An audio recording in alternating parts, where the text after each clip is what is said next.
Hello friends, welcome to Chetan Malik classes.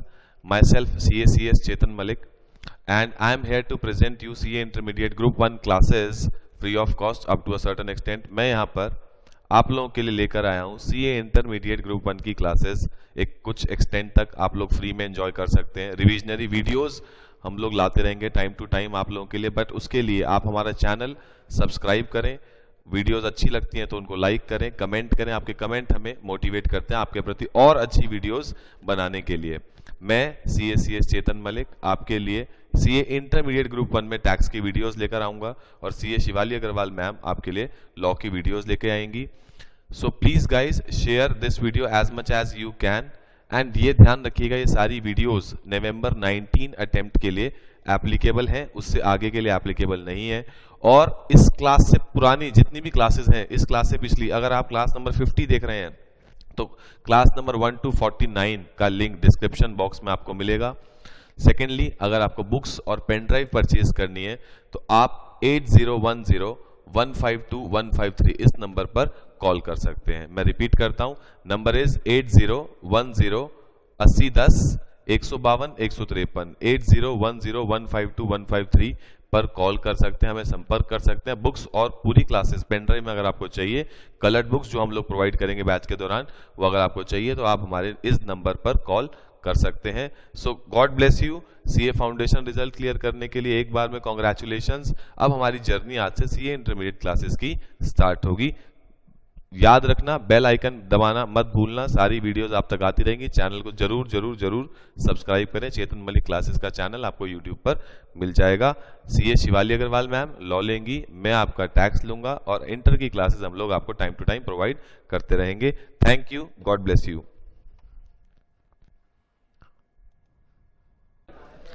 So let us start. Good afternoon. Test कैसा था? Easy था? Case studies थे? सब समझ आया था टेस्ट देते हुए? एक क्वेश्चन अलग भी था जो अभी तक नहीं किया है.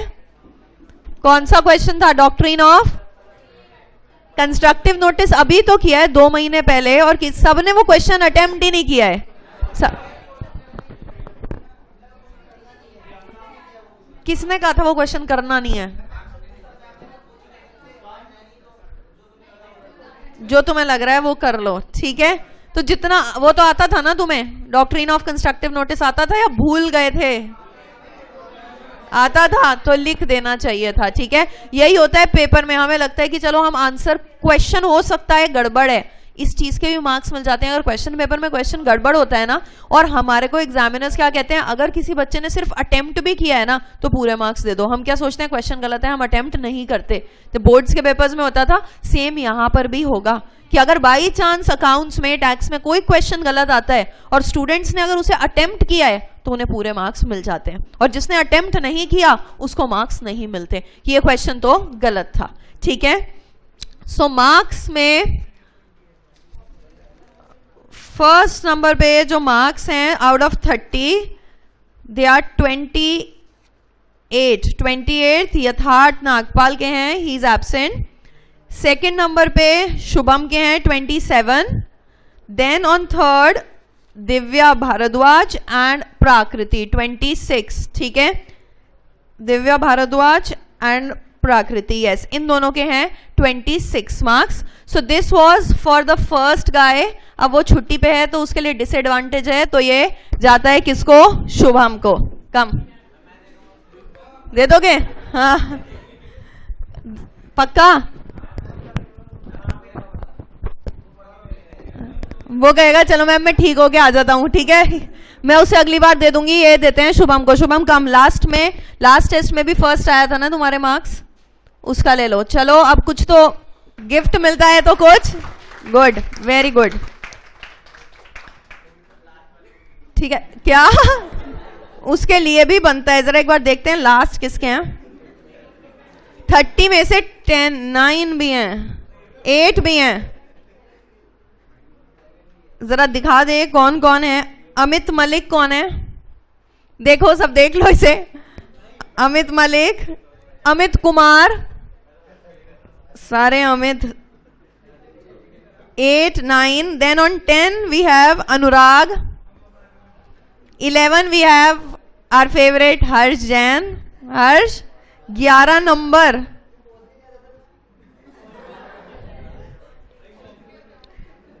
अगर 15 से कम मार्क्स है ना तो बहुत ही पुअर परफॉर्मेंस है। सारे क्वेश्चंस ऐसे थे जो सारे आते थे। 4 के हिसाब से मार्क्स मिल गए तो 30 में से ही तो मिलेंगे। 30 मार्क्स में अगर 6 क्वेश्चंस हैं और तुम क्या कह रहे हो, क्या लॉजिक दे रहे हो कि मैम 4 किए हैं तो आउट ऑफ 4 मार्क्स दो हमें, 5 किए हैं तो आउट ऑफ 5।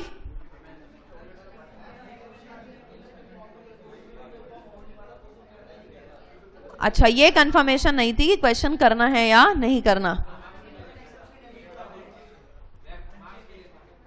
अनचेक्ड, अगर कोई चीज अनचेक्ड है तो वो मुझसे चेक करा लेना, मार्क्स बढ़वा लेना। अगर कोई भी क्वेश्चन तुम्हें गलत लग रहा है उस क्वेश्चन को अटेम्प्ट जरूर करो। तुम्हें पता था कंस्ट्रक्टिव नोटिस क्या होता है, इंडोर मैनेजमेंट क्या होता है, उसके एक्सेप्शंस हमने फाउंडेशन में याद किए हैं। यू जस्ट डू इट कि ये भी तो 4 मार्क्स का है, कुछ तो मुझे मिलेगा ही। ये तो होगा नहीं कि उस क्वेश्चन की मैं मार्किंग नहीं दूंगी। 30% स्टूडेंट्स ने वो क्वेश्चन लिखा है तो उसके मार्क्स उन्हें मिले हैं। ठीक है, सो अब कंपैरिजन किसका आता है, ये नहीं कि मेरे साथ क्या हुआ है। कंपैरिजन कन्वर्जन कहां था उसमें, नहीं, उसमें क्या बताना था कि वो कन्वर्ट करना पड़ेगा उसे प्राइवेट में या नहीं। मैं अभी टेस्ट डिस्कस करूंगी कि आपको कन्वर्ट करना है या नहीं करना। उसमें क्या लिखा हुआ था कि आपको प्राइवेट, पब्लिक कंपनी थी, उसे प्राइवेट में कन्वर्ट करना है तो क्या कन्वर्ट करने की जरूरत पड़ेगी। उसमें सबने पूरा 6 मार्क्स का लिखा है कि आपके पास कितने मेंबर्स हैं, 300 हैं, उसमें से प्रेजेंट एम्प्लॉइज 50 गए, पास्ट एम्प्लॉइज 50 गए, जो आपके ज्वाइंट मेंबर्स हैं वो 30 में से 15 रह गए, तो टोटल नंबर ऑफ मेंबर्स कितने हो गए, 185 हो गए। सो हमें कन्वर्ट करने की जरूरत ही नहीं है। That is the confusion. आप कह रहे हो मैम कन्वर्जन बात है, नहीं मैम, कन्वर्जन का प्रोसेस नहीं किया हमने अभी। सेक्शन 18 में वो हम करेंगे, बट वहां कन्वर्जन की जरूरत ही नहीं थी। वो कहता है tell us the procedure how you will convert, but there is no requirement to convert it into private company. Reason, जब आप 300 की कैलकुलेशन करोगे तो वो ऑलरेडी किस पे आ गया, 185 पे आ गया। वो सारी कैलकुलेशन के साथ था। ठीक है, सो आगे के लिए याद रखो कि अगर कोई भी प्रॉब्लम है तो क्वेश्चन में अटेम्प्ट तो कर दूं, अगर बाई चांस कुछ फिगर्स गलत भी होंगी तो मुझे उस पर मार्क्स मिल जाएंगे। ठीक है, करते हैं रिवीजन स्टार्ट अपना, और आज करेंगे एमओए को स्टार्ट। Companies act 2013। ठीक है, कंपनीज एक्ट में हमने कंपनी लॉ में एक्ट किया, रूल्स किए और केस लॉज किए। हमारे पास यूनिट 1 में ये उस दिन एक बच्चे का डाउट आया था। देखो एक पेज पे ना, बिफोर स्टार्टिंग एमओए को स्टार्ट करने से पहले अपने एक पेज पे जरा निकालो कि हमें किस तरीके से चीजों को लर्न करना है, जो हमारी 3 यूनिट्स अभी तक हो गई हैं। एक बार उस चीज को देखो।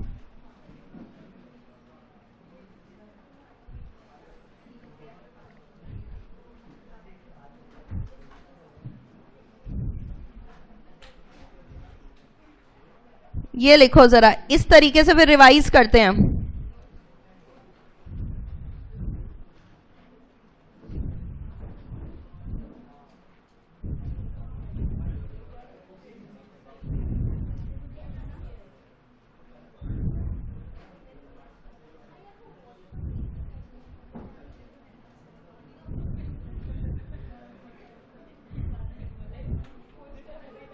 अरे बाप रे, लिख लो इसे।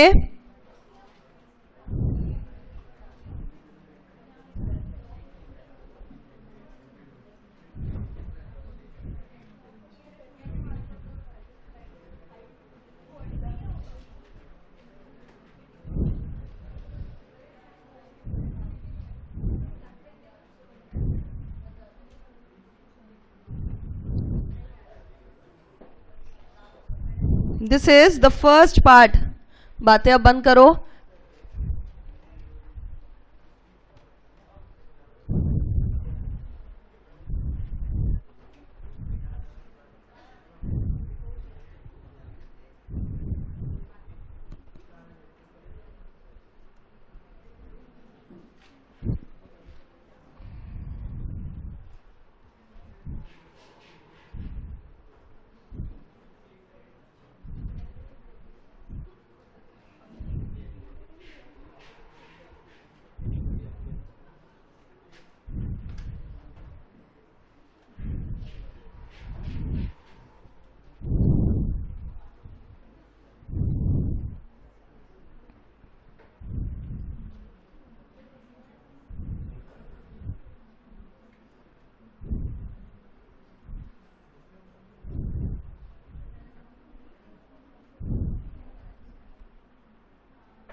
इन तीनों यूनिट्स को लिखो, इन तीनों को रिवाइज करते हैं और यूनिट 4 एमओए पे चलते हैं. इस तरीके से माइंड में चार्ट रखना है. Let these 22 sections get over, then I will give you the summary जो 2 पेज की होगी, जिसमें आपको आसानी से सारे सेक्शंस की कवरेज 2 पेजेस में मिल जाएगी.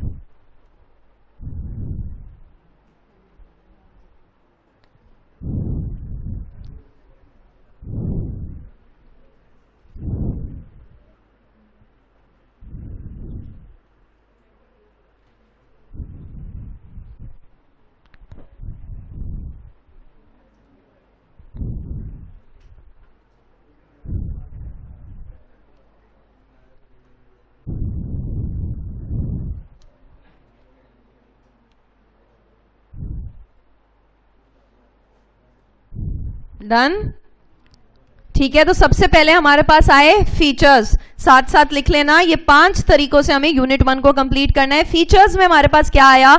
IAS, PP, CC, LL, MT. Incorporated association, artificial person, separate legal entity. लिखना बंद करो, ध्यान इधर ले आओ. Separate legal entity, limited, perpetual succession, separate property, common seal, capacity to sue and to be sued, limited liability, limitation of action, management and transfer of shares.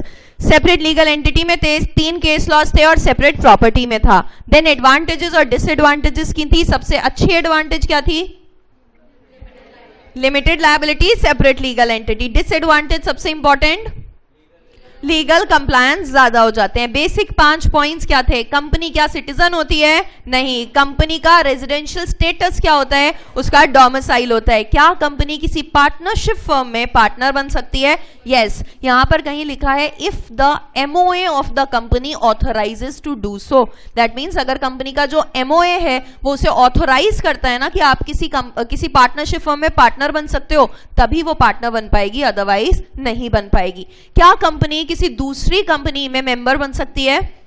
क्या company अपनी holding company में शेयर्स ले सकती है? No, but there are some exception. Section number 19. कब? When subsidiary was holding the shares of the holding company before it became subsidiary. मैंने shares कब लिए थे?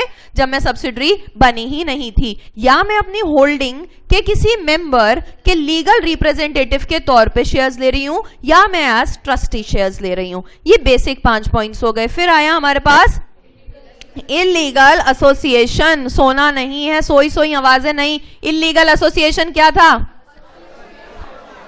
एसोसिएशन और partnership more than 50 members carrying on business, acquisition of gain and is not registered. Illegal होने से बचना है तो रजिस्ट्रेशन कराओ, कंपनीज एक्ट में कराओ या any other act for the timing in force में कराओ. किस किस पे ये नहीं लगता है इलीगल एसोसिएशन वाला?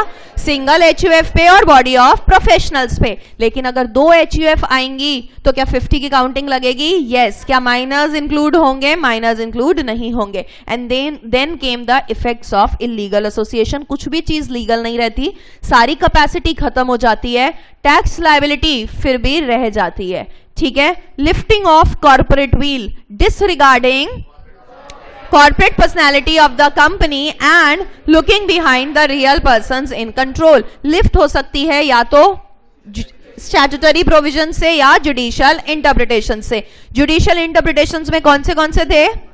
Protection of revenue, determining enemy character of the company, prevention of fraud, improper conduct and contractual obligation, and last company avoiding legal obligations and welfare legislatures. ये हमारे 5 पॉइंट जो हमें स्टार्टिंग में मिले. केसेस हमने इसको लेके कर लिए हैं. ठीक है. Then came kinds of companies. बहुत सारी कंपनीज आई थी हमारे सामने. Private company, public company, small company, OPC, private, minimum members, private. बस मेरे क्वेश्चंस का आंसर करते रहो. Private company, minimum members, minimum directors, 2, maximum members 200, joint members counted as one, past and present employees excluded हो जाते हैं, ठीक है। क्या उसके एओए में रिस्ट्रिक्शंस होती हैं? यस। क्या क्या रिस्ट्रिक्शंस होती हैं? मैक्सिमम मेंबर्स 200, पब्लिक से पैसा नहीं मंगा सकते, ट्रांसफर ऑफ शेयर्स रिस्ट्रिक्टेड होता है। Public company minimum members, maximum, minimum directors, AOA में रिस्ट्रिक्शंस नहीं।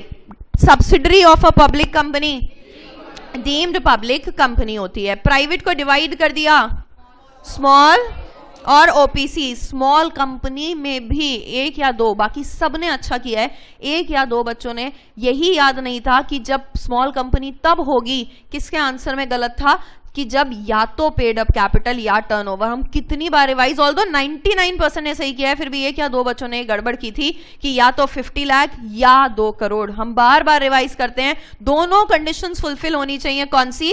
Paid up capital should not exceed 50 lakh and turnover should not exceed 2 crore.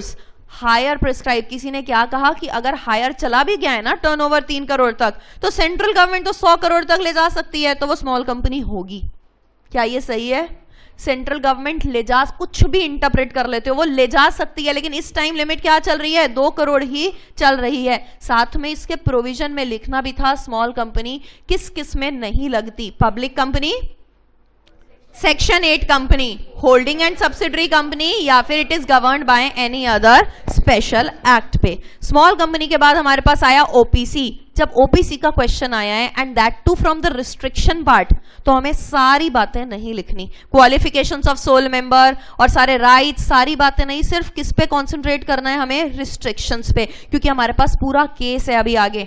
हमें इन द प्रेजेंट केस भी लिखना है, कंक्लूजन भी लिखना है, तो अगर हम 2 पेज का ओपीसी का नोट लिखने लग जाएंगे तो हमारे लिए प्रॉब्लम आएगी, ठीक है। So OPC why corporate culture tax पे होगा। क्वालिफिकेशन क्या थी? सोल मेंबर की और नॉमिनी की, natural person, citizen of India, resident of India और माइनर नहीं होना चाहिए।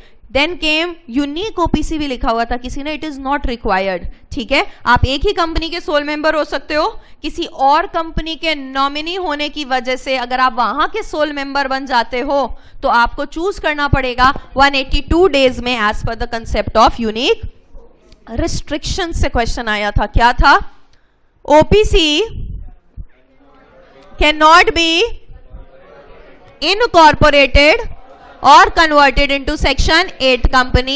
OPC cannot carry out non-banking financial activities. OPC, आप रजिस्टर हुए हो OPC की तरह तो आप 2 साल तक वॉलंटरी कन्वर्जन नहीं कर सकते, लेकिन अगर आपकी पेड अप कैपिटल 50 लाख से ऊपर हो गई या फिर आपकी एवरेज एनुअल टर्नओवर 2 करोड़ से ऊपर हो गई तो आपको कंपल्सरी कन्वर्ट करना पड़ेगा, ठीक है। This was our OPC. उसके बाद on the basis of control, किसी भी कंपनी में ध्यान बिल्कुल इधर कॉन्सेंट्रेशन से, किसी भी कंपनी में अगर मैंने एटलीस्ट 20% शेयर्स ले लिए, shares means equity plus convertible preference shares, तो वो कंपनी मेरी एसोसिएट कंपनी हो जाएगी। अगर होल्डिंग कंपनी क्या होती है? अगर मैं बहुत कंपनीज को क्या करती हूँ? होल्ड करती हूँ, तो मैं क्या हो गई? Holding company, and it includes a body corporate. सिर्फ क्वेश्चन ये आता है सब्सिडरी कंपनी क्या होती है, जिससे केस स्टडी आई थी। मैंने कहीं कहीं कॉपीज में तो लिखा है कि जो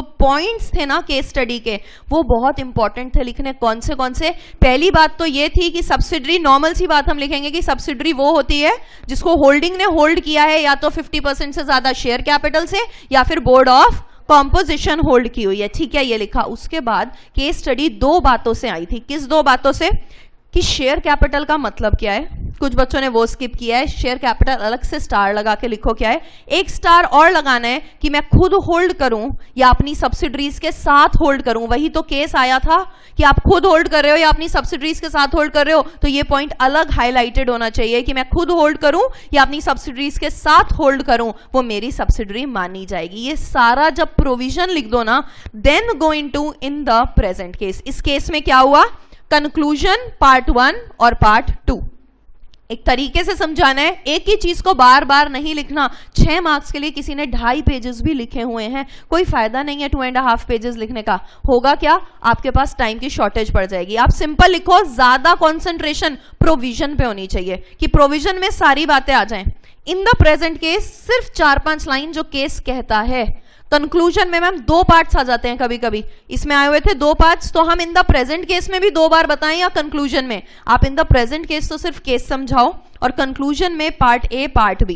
क्वेश्चन आया था वेदर इट इज स्मॉल, और अगर हमारा टर्नओवर 1.5 करोड़ हो जाए तो क्या ये स्मॉल होगी। सो मेरा फोकस किस चीज पे है, मैं तुम्हारा क्या देख रही हूं, प्रोविजन, कि इन्होंने 50 लाख, 10 करोड़, 2 करोड़ और 100 करोड़ किया है या नहीं, एक्सेप्शंस लिखी है या नहीं। I am not reading your present case. मैं किस पे आती हूं, मुझे कंक्लूजन में सिर्फ और सिर्फ क्या देखना है कि अवेल, ये स्मॉल कंपनी अवेल करेगी स्टेटस या नहीं, तो एटलीस्ट उसे अंडरलाइन कर दो कि पहले पार्ट में नहीं करेगी, कैन नॉट अवेल, और सेकंड पार्ट में अवेल करेगी। सो मुझे फर्स्ट में तुरंत दिख गया कैन नॉट अवेल और सेकंड में इट कैन अवेल। सो जो आंसर है ना कि कर सकती है या नहीं, वो हाईलाइटेड जरूर होना चाहिए।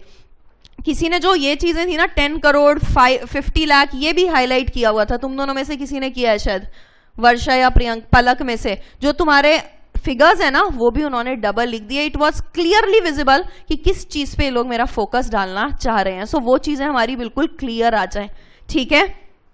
तो सब्सिडरी कंपनी हो गई हमारी।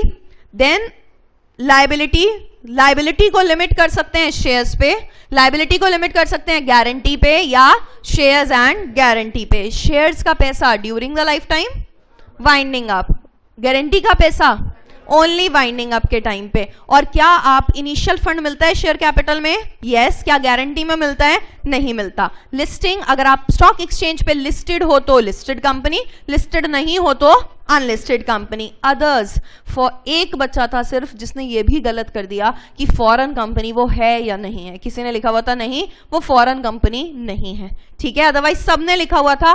Plus it was a question of 2 marks. मैंने किसी किसी की नोटबुक्स में लिखा है कि सिर्फ 2 नंबर का क्वेश्चन है, सो उसे आपको पूरा 4 नंबर की तरह नहीं लिखना। आप सीधा डेफिनेशन बताओ और हेंस बता दो, क्लियर हो जाएगा, ठीक है। जो कंपनी इनकॉर्पोरेटेड है outside India but it is having a place of business in India, physically, electronically, agent wise, किसी भी तरीके से। गवर्नमेंट कंपनी, जिस कंपनी में सेंट्रल गवर्नमेंट या स्टेट गवर्नमेंट या हम दोनों मिलके 50% से ज्यादा शेयर कैपिटल ले लेती हैं, वो कंपनी गवर्नमेंट कंपनी हो जाती है। गवर्नमेंट कंपनी की सब्सिडरी डीम्ड गवर्नमेंट कंपनी हो जाती है। देन केम निधि कंपनी, निधि में हमें थ्रिफ्ट एंड सेविंग्स करनी है। डोरमेंट कंपनी जो बनती है 3 कारणों से, रिवीजन बहुत जरूरी है, अदरवाइज ऐसी जो एक कंपनी है ना सोने वाली, तुम्हें भी सुला देंगे और तुम भूल जाओगे इन्हें कि डोरमेंट कंपनी क्या थी, क्योंकि हमें आता है। पॉइंट इज नॉट कि हमें आता है या नहीं, पॉइंट यह है कि हमारी जुबान पे कितने अच्छे से डोरमेंट कंपनी फिक्स्ड है। वो एक ऐसी कंपनी है जो बहुत जल्दी स्लिप कर जाएगी।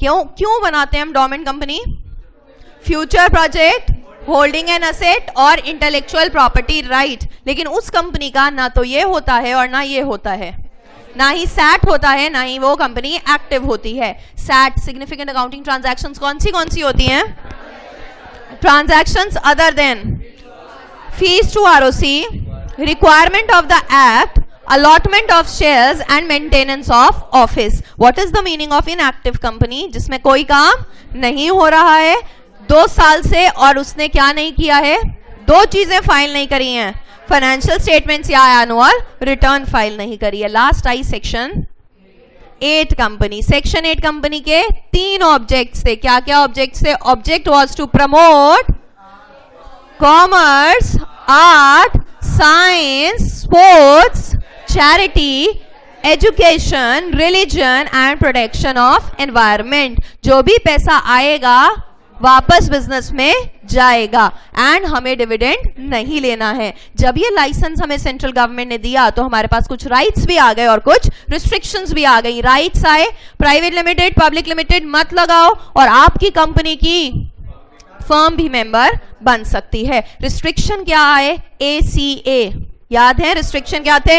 Alter, convert, amalgamate. अगर आपको ऑल्टर करना है सेंट्रल गवर्नमेंट की अप्रूवल लो, अगर आपको कन्वर्ट करना है तो स्पेशल रेजोल्यूशन पास कराओ, और अगर आपको अमेलगमेट करना है तो सेक्शन 8 के साथ ही करो। कुछ भी गड़बड़ करी, कोई भी फ्रॉडुलेंट काम किया, कोई भी वॉयलेटिव एक्शन किया, कोई भी prejudice to the interest of public किया तो आपका लाइसेंस रिवोक कर लेंगे। जब लाइसेंस रिवोक होगा तो क्या क्या हो सकता है? 3 ऑप्शंस, क्या?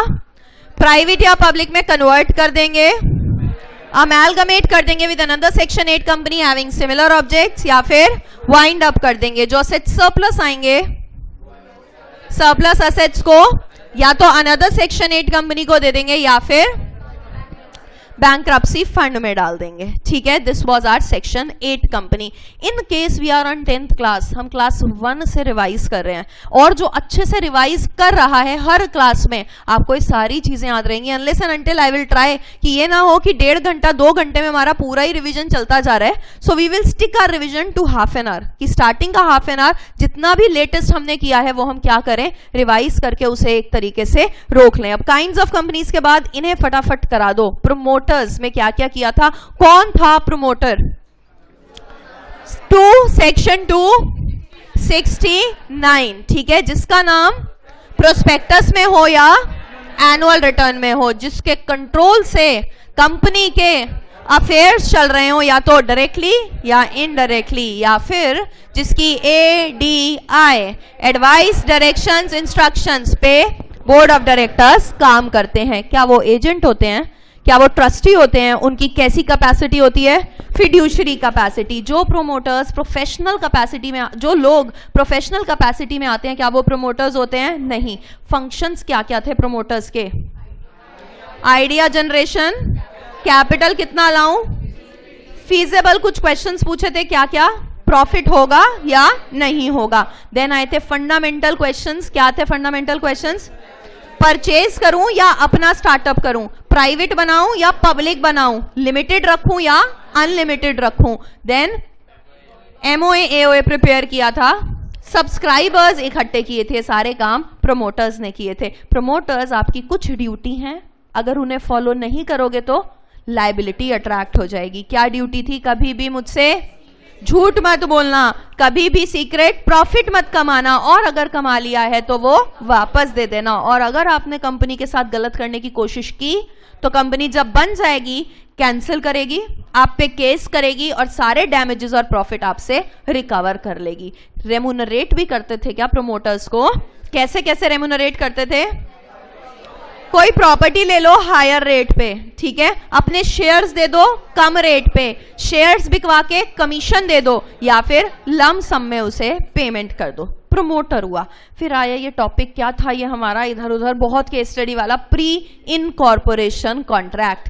जो भी कॉन्ट्रैक्ट, सिर्फ हमें इसको अगर नोट आता है ना लिखने के लिए तो बहुत इजीली कैसे लिखना है, पहले इसका मीनिंग, क्या ये रैटिफाई होगा या नहीं, उसके बाद क्या रिलीफ एक्ट आया, और फिर अगर अडॉप्ट होता है तो क्या होगा और अडॉप्ट नहीं होता तो क्या होगा। जैसे हमने अपना नोट लिखा है सेम तरीके से लिख देना। बहुत ही लकी हो जाते हैं अगर हमारे पास क्या आ जाता है, नोट आ जाता है, बट ज्यादा लकी हम केस स्टडी में होते हैं। रीजन बताओ, अगर तुम्हें केस स्टडी अच्छे से लिखनी आती है तो तुम्हें पूरा प्री इनकॉर्पोरेशन लिखना नहीं है। केस स्टडी में ही पता चल गया कि प्रमोटर ने पहले किया और कंपनी ने उसे अडॉप्ट नहीं किया, तो कौन लायबल? Promoter liable. आंसर हमारे सामने है, अब हमें सिर्फ प्रोविजन लिखना है, केस लिखना है और कंक्लूजन लिखना है। वहां लिखना कम होता है, प्रोविजन जो लर्निंग की हुई है। तो कौन करता है प्री इनकॉर्पोरेशन कॉन्ट्रैक्ट्स? प्रमोटर्स। कब करते हैं? कंपनी के बनने से पहले। किसके बिहाफ पे करते हैं? कंपनी के बिहाफ पे करते हैं। क्यों करते हैं?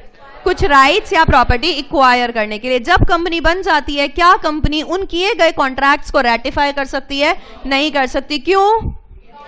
क्योंकि जिस टाइम कॉन्ट्रैक्ट हो रहा था उस टाइम पे प्रिंसिपल एग्जिस्टेंस में नहीं था, ठीक है। लेकिन स्पेशल रिलीफ एक्ट आया, वो क्या कहता है, अगर काम कंपनी के लिए हो रहा है तो आप उसको रेटिफाई कर सकते हो। अगर कंपनी ने रेटिफाई कर लिया तो कंपनी बाइंडिंग, अगर नहीं किया तो कंपनी बाइंडिंग नहीं रहेगी। लायबल कौन हो जाएगा? प्रमोटर्स। इससे याद आया, नेक्स्ट टेस्ट में यू आर हैविंग 8 क्वेश्चंस, तो अच्छे से टाइम अच्छे से प्रिपेयर करके आना। और सारी केस स्टडीज हैं और सारे टॉपिक से हर केस स्टडी कवर्ड है, which will help you a lot. इसके अलावा टाइम थोड़ा ज्यादा, ठीक है, टाइम ज्यादा दे देंगे, अदरवाइज उसमें 2 मार्क्स के भी क्वेश्चंस हैं, कहने के लिए 8 है बट 2 मार्क्स के भी क्वेश्चन है, तो उसको 4 के अकॉर्डिंग मत लिखना. If a question is coming for 2 marks, उसको आधे पेज में कवर अप करना है हमें.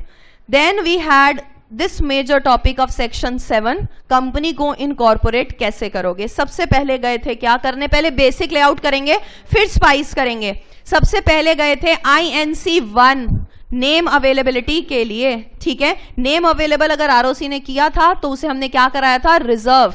एग्जिस्टिंग कंपनी को कितने दिन मिले थे, 60 दिन. न्यू कंपनी को कितने दिन मिले थे, 20 डेज. रिजर्व हो गया था. फिर हमने प्रिपेयर किए थे documents, 2 main documents, 5 other documents. उसके बाद हमने डॉक्यूमेंट्स को सबमिट किया था.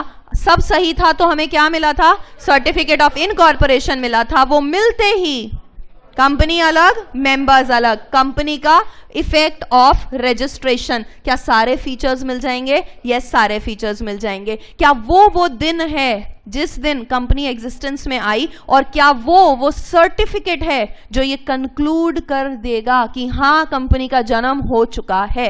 आप इस डेट को लेके क्वेश्चन कभी नहीं करोगे. कोई भी केस स्टडी आ जाए आपके पास, आपको माइंड में क्या रखना है कि जो डेट लिखा हुआ है ना सर्टिफिकेट पे, उसी दिन कंपनी इनकॉर्पोरेट हुई है. उससे जो भी पहले कॉन्ट्रैक्ट्स होंगे वो प्री इनकॉर्पोरेशन, जो बाद के होंगे वो तो नॉर्मल कंपनी ने ही किए होंगे. ठीक है, तो सर्टिफिकेट में क्या सिन मिलता है हमें, कॉर्पोरेट आइडेंटिटी नंबर और सारे फीचर्स आ जाते हैं हमारे पास. ठीक है, अब इसी चीज को हमने किस में कन्वर्ट करना है, अपने स्पाइस में. उससे पहले अदर डॉक्यूमेंट्स को रिवाइज कर लें. क्या याद हैं, थोड़े थोड़े याद हुए हैं अदर डॉक्यूमेंट्स. क्या था हमारे पास, सबसे पहले affidavit as to no offence. कौन कौन देता था, हर सब्सक्राइबर और फर्स्ट डायरेक्टर्स. क्या कहते थे, not be convicted in any offense in connection with promotion, formation and management of the company.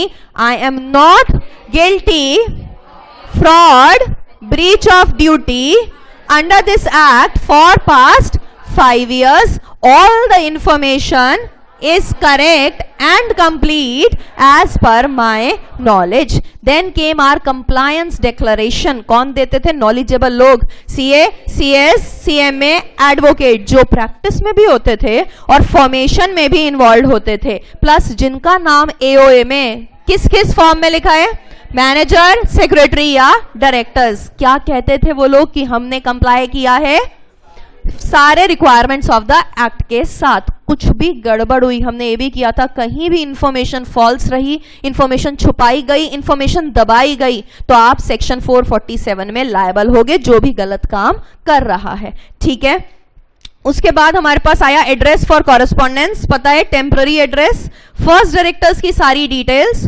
उनका कंसेंट और उनका अदर बॉडी कॉर्पोरेट्स में इंटरेस्ट आ गया. ठीक है, अब हमने इसको मिला दिया एक फॉर्म के अंदर. कौन सा फॉर्म है, that is spice. Form number INC 32, INC 33, EMOA, INC 34, EAOA. Section 8 company है तो MOA 13, AOA 31. ठीक है, अगर 7 से ज्यादा सब्सक्राइबर्स हैं या फिर कोई बाहर से साइन कर रहा है तो फॉर्म तो स्पाइस 32 जाएगा ही, लेकिन MOA क्या चला जाएगा, फिजिकल फॉर्मेट में, जो हमें कहां मिलेगा, टेबल A to J में, शेड्यूल नंबर 1 में मिलेगा. ठीक है, देन हमने उसमें क्या किया था, नेम रिजर्व. अगर स्पाइस में ही नाम रिजर्व कराते हो तो कितने नाम प्रपोज कर सकते हो, 1. या कोई दूसरी फैसिलिटी भी है, रिजर्व यूनिक नेम, जिसमें जाके आप 2 नेम को प्रपोज कर सकते हो, वहां रिजर्व करा सकते हो. कितनी फीस देके, 1000 रुपीज की, और उसका SRN नंबर आप कहां डाल सकते हो, अपने स्पाइस फॉर्म में डाल सकते हो. सब कुछ फिल करके भेजोगे, EMOA, AOA, साथ में आपका एफिडेविट भी लग जाएगा, कंप्लायंस डिक्लेरेशन भी लग जाएगा, और आपको सर्टिफिकेट किस में मिल जाएगा, INC 11 में मिल जाएगा. अगर आपका डिफेक्ट है कहीं पर तो क्या ROC आपको उसको रीसबमिट करने का टाइम देती है, 15 दिन. फिर भी कुछ गड़बड़ रहता है, क्या अगेन देती है, फिर 15 दिन, और उस टोटल टाइम 30 डेज. उसके बाद आपका फॉर्म कैंसिल हो जाता है. तो ये हमारे पास आया था स्पाइस रूल नंबर 38 और ये साथ में ही हमने क्या कर लिया, इफेक्ट्स ऑफ इनकॉर्पोरेशन। तो ये तीनों चैप्टर्स ना जिस तरीके से, अभी ये सिर्फ आउटलाइन है जो मैं दूंगी, उसमें आपका भी बुक में हमारे पास सारा मैटर है, उसमें सिर्फ इतना इतना हर किसी के बारे में लिख के कि एंड मोमेंट पे आप उसे क्लियरली फटाफट कर लोगे। अब क्या स्टार्ट करते हैं अपना MOA एंड AOA। सबसे इंपॉर्टेंट अगर मैं किसी चीज को बोल रही हूं, दैट डज नॉट मीन कि वो एग्जाम में आनी ही आनी है। जिस चीज को इंपॉर्टेंट बोलते हैं उससे दूसरी ही चीज पेपर में आ जाती है। जो MOA इंपॉर्टेंट बोलते हैं तो दूसरा सेक्शन आ जाता है, दूसरे सेक्शन को इंपॉर्टेंट बोलते हैं तो MOA आ जाता है। अंडरस्टैंडिंग के लिए बहुत इंपॉर्टेंट है। रिसेंटली MOA से क्वेश्चंस कम आ रहे हैं, फोकस किस पे किया जा रहा है जो सेक्शंस न्यूली इंसर्टेड है ना, अभी तक तुम्हें कितना पढ़ाया जाता था ना, 122 सेक्शन तक पढ़ाते थे, वहीं खत्म कर देते थे। अब इंटर लेवल पे 123 से 148 भी डाल दिए गए हैं, तो तुम्हारा 20 to 25 मार्क्स तो ये लोग 123 से लेके 148 में से ही पूछ रहे हैं और MOA को कम इंपॉर्टेंस दे रहे हैं। बट यू नेवर नो कब वो 6 नंबर का क्वेश्चन सीधा MOA से डाल दें। सो इसका सिंपल सा सोल्यूशन ये है, we don't have to leave even a single section. एक सेक्शन अगर एक लाइन भी कह रहा है ना कि रजिस्टर्स प्राइमा फेसी एविडेंस होते हैं, दैट्स इट। सेक्शन 95 सिर्फ एक लाइन कहेगा, हमें वो भी याद रखनी है। ये नहीं सोचना ये कहां से आएगा, वो 4 नंबर की केस स्टडी बना देंगे तुम्हारे लिए। और अगर किसी ने सिंपल उसे पढ़ा भी था ना कि रजिस्टर्स कंक्लूसिव नहीं होते, प्राइमा फेसी होते हैं, तो तुम वो आंसर लिख पाओगे। क्लियर है बात? अब MOA के बारे में जितना तुम्हें पता है वो बताओ। MOA क्या होता है, आज क्या करना है MOA, उसके क्लॉजेस। अभी हमें सिर्फ ऊपर ऊपर से क्लॉजेस पता है, उनकी डिटेल, और अगर हमारे पास टाइम बचा तो हर क्लॉज को ऑल्टर करना है, हर क्लॉज कैसे बदला जा सकता है वो करेंगे। MOA कौन बनाता है, MOA कब बनता है, MOA क्यों बनता है, बेसिक बातें। क्या MOA कौन बना रहा है? फंक्शंस में पढ़ के आए थे कि प्रोमोटर्स MOA बना रहे हैं, ठीक है। MOA में क्या क्या लिख रहे हैं वो लोग और क्यों बनाया जा रहा है MOA, क्यों बनाया जा रहा है? बिकॉज वो बताएगा कि ये जो बनने वाली कंपनी है वो क्या क्या काम कैसे कैसे कर पाएगी। ये एक बेसिक डॉक्यूमेंट है कंपनी का MOA, जो कंपनी किस हद तक काम कर सकती है ना वो बताता है। अगर लिंक करें, क्या अभी हमने पढ़ा रिवीजन करते वक्त कि आप किसी पार्टनरशिप फर्म में पार्टनर बन सकते हो, कब? अगर आपका MOA ऑथराइज करे। दैट मींस क्या कंपनी को गवर्न कर रहा है MOA, कि अगर MOA कहता है तो हम ये करेंगे, अगर वो कहता है तो हम ये नहीं करेंगे। सो वो किसकी पावर्स बता रहा है MOA? कंपनी की पावर्स बता रहा है। ये हमें पता है कंपनी की पावर्स, और क्या मैं ये कह सकती हूं कि वो हमें कंपनी की लिमिटेशंस भी बताता है। Yes, confines and defines the limitations of the company. एक और बात बोलते हैं उसे, it is the fundamental document, it is the charter of the company. ये कुछ बातें हैं जो नॉर्मली बस लिख लेंगे कि MOA को क्या क्या कहा जाता है। मैम MOA तो ठीक है, अब तो सारा कैसे भरा जा रहा है, स्पाइस के थ्रू इलेक्ट्रॉनिकली भरा जा रहा है, लेकिन अगर हमें खुद बनाना है तो क्या करें? खुद बनाना है तो कहां जाओगे, अभी पढ़ के आए हैं, शेड्यूल 1 में जाओ, टेबल A to J। पहली 5 है MOA की, बाद की 5 है हमारी AOA की। तो हमें table A, B, C, D, E में क्या मिलेगा? MOA का फॉर्मेट मिल जाएगा कि किस तरीके से आप अपने MOA को बनाओगे। अब इसके आते हैं क्लॉजेस। कौन से क्लॉज हैं MOA में जो हम लिखेंगे? क्या MOA कंपनी के रजिस्टर होने के बाद बन रहा है या पहले? क्या उसे ROC को देना है, जमा करना है, सब कुछ सही सही लिख के? यस। नेम क्लॉज में क्या लिखते हो? कंपनी का नाम लिखते हैं। इसमें बहुत लंबी डिस्कशन है। कंपनी का जो नाम होना है ना वो कैसा होना है? यूनिक होना चाहिए, किसी से मिलता जुलता नहीं होना चाहिए। हमें बिल्कुल ऐसा नाम लिखना है जो सिर्फ और सिर्फ हमारा हो। ये कौन देखेगा? चाहे आप INC 1 में करा रहे हो, ध्यान से सुनना, चाहे आप रन में करा रहे हो, चाहे आप स्पाइस के फॉर्म में करा रहे हो, सारा जो सेंट्रली आपके रजिस्ट्रेशन नंबर्स होते हैं वो देख लेते हैं कि कहीं इस कंपनी का नाम कहीं है तो नहीं। तो नेम क्लॉज में हमने कंपनी का नाम लिखा।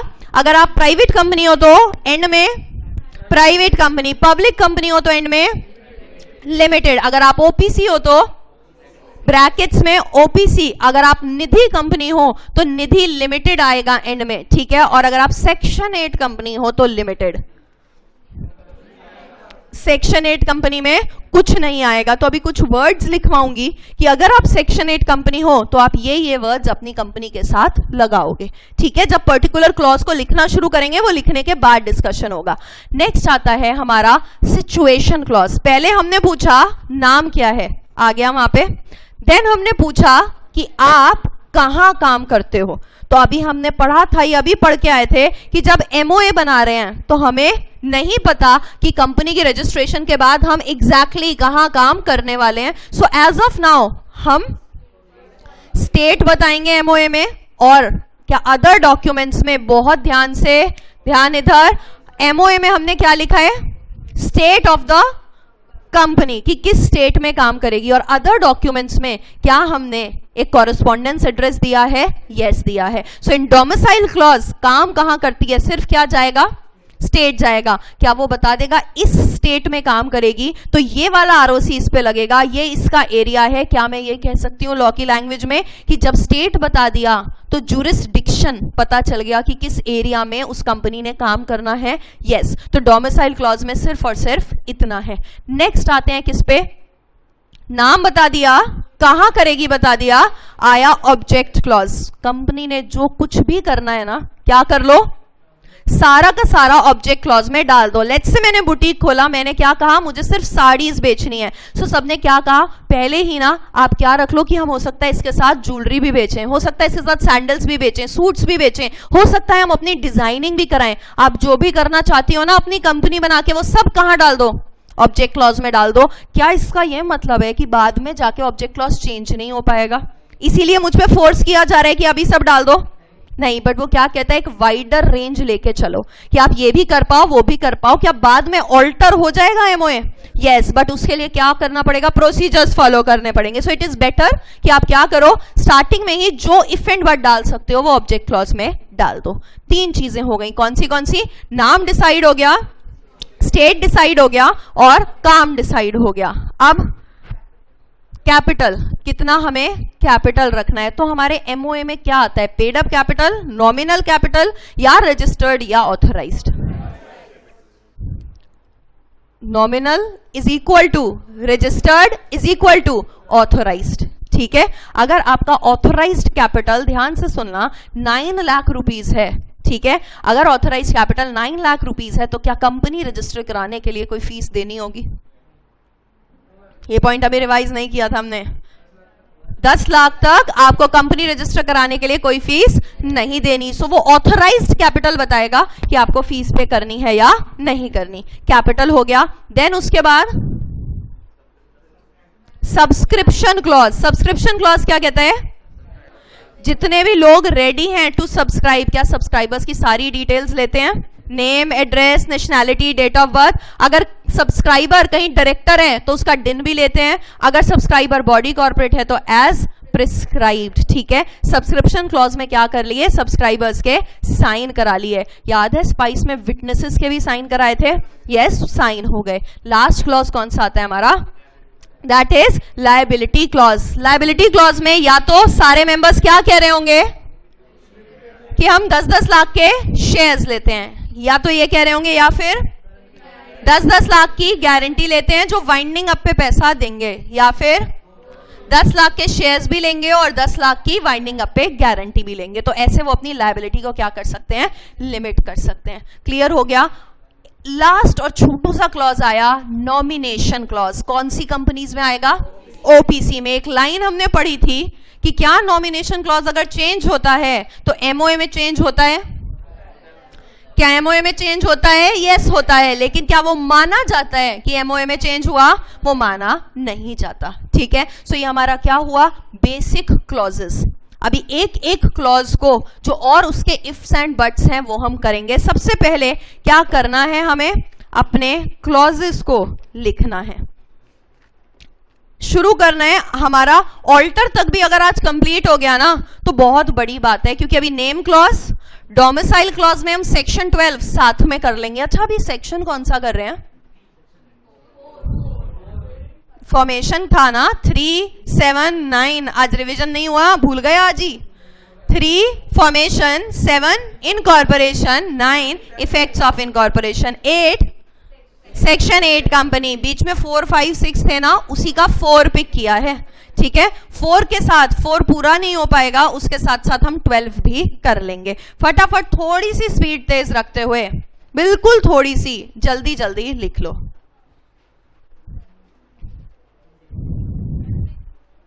हाँ, वही मेरे को लग रहा है कि कुछ ब्राइटनेस थोड़ी ज्यादा है।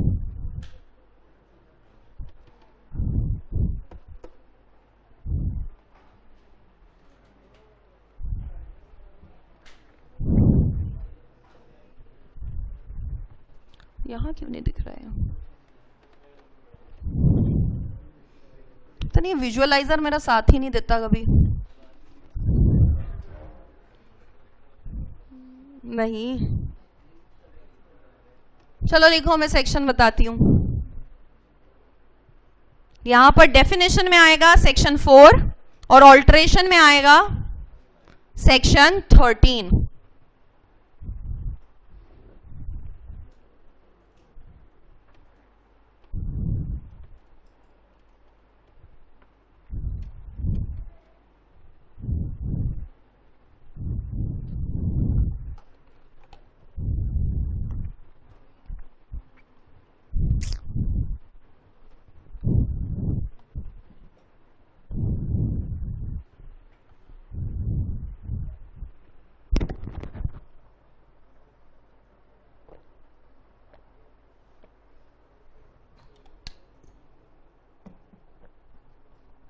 क्या कंपनीज एक्ट की डेफिनेशन याद करने की जरूरत है? MOA means MOA, originally framed and altered time to time. हाँ जी, पता है मुझे, दिख नहीं रहा। यहां तक लिख लो पहले फटाफट, थोड़ा सा ट्राई, हिट एंड ट्रायल करो। Defines and confines the powers of company, right colour है ना? I'll just check it out. Define and confines the power of company. 4 points ना छोड़ दो, उसके आगे लिख लो।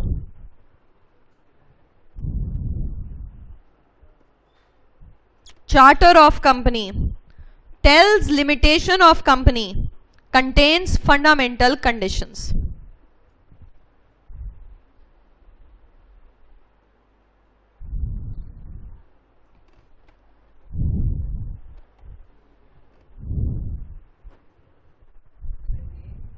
Contains fundamental conditions.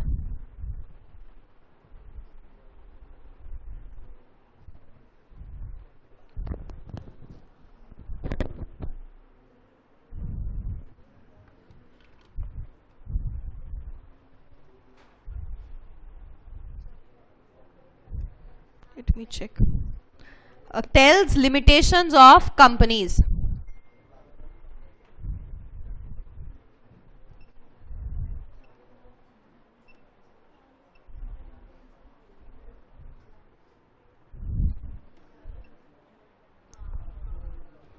दे दिया साथ।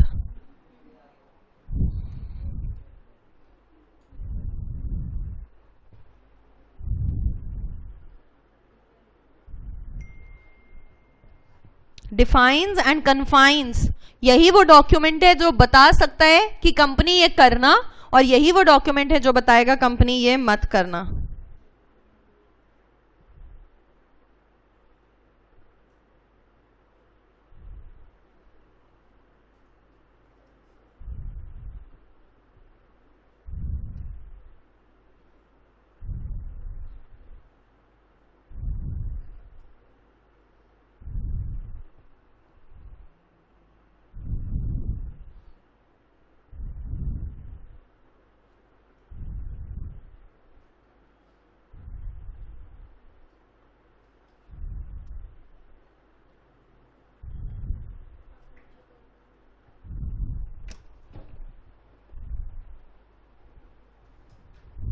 Lot of writing to be done today.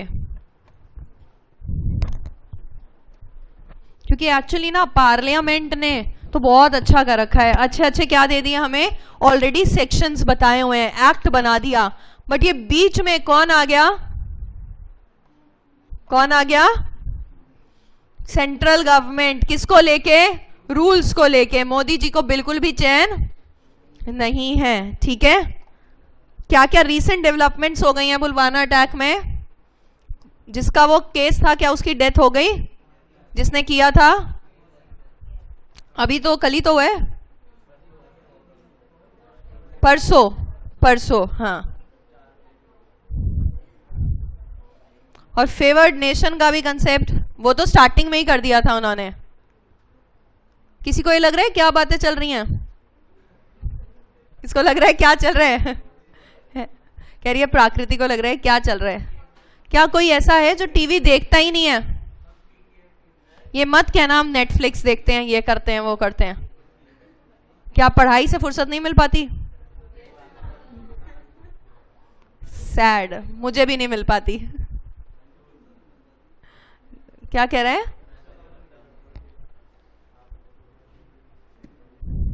Just because of this central government, her time नया rule, हर time नया रूल। पूरे नेम क्लॉज में नया रूल 8 डाल दिया है। अभी स्पाइस का नया रूल, अब पूरा नया रूल नेम क्लॉज में आ गया है। हाँ, मोदी जी पे केस कर दूं, ठीक है।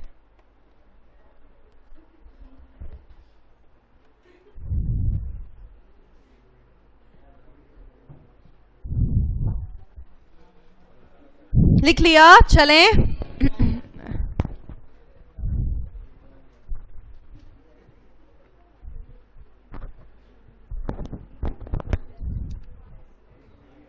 इधर उधर आजू बाजू से लिख लो, चलें। मैम हमने नहीं लिखा तो आजू बाजू वाले को भी नहीं लिखने दिया होगा, ठीक है। फटाफट लिखो, थोड़ा स्पीड मैंने कहा था थोड़ी सी तेज रखना। हो गया?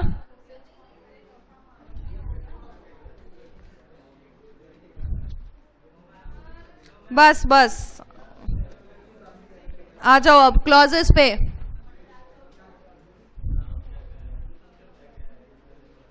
ये भी सारे क्वेश्चंस पूछवाऊंगी, ठीक है।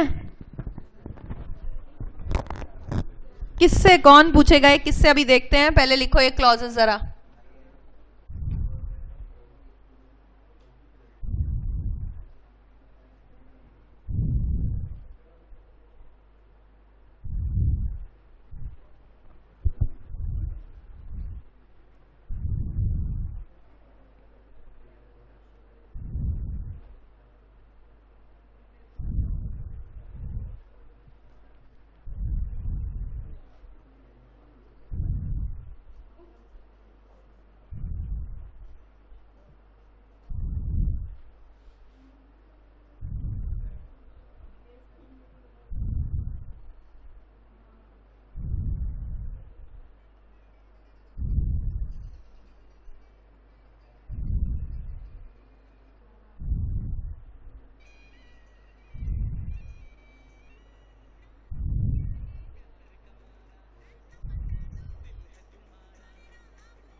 क्या ये टेबल्स मिली? टेबल ए, बी, सी, डी और ई। अभी लिख लो, जरा डिस्कस करते हैं फिर।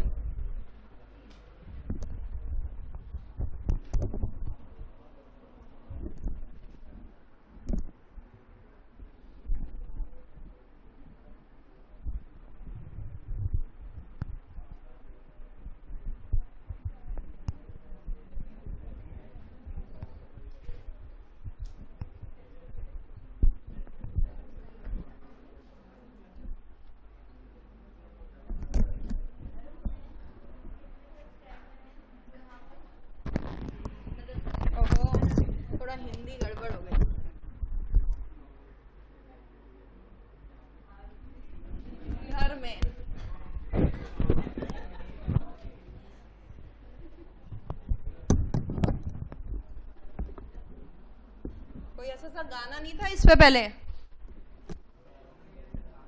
सुना हुआ है पुराने जमाने का गाना? सुनो जरा, अभी सुनना। नाम क्या है? प्यार का मारा, घर का पता दो, दिल है तुम्हारा। नाम क्या है? प्यार का मारा, घर का पता दो, दिल है तुम्हारा। क्या करते हो? अच्छा बेटा, कंपनी बनानी है यहाँ पे, ठीक है? कंपनी के लिए ये सारे क्वेश्चंस पूछने पड़ेंगे, तब जाके कंपनी बनेगी। अभी इन्हें लर्न करेंगे। नाम क्या है कंपनी का? Name clause. काम क्या है कंपनी का? Object clause. कहां करते हो? Situation clause. कितना कैपिटल है तुम्हारे पास? Capital clause. कितनी लायबिलिटी ले पाओगे? Liability clause. और लास्ट में कितने सब्सक्राइबर्स हैं? Subscription clause.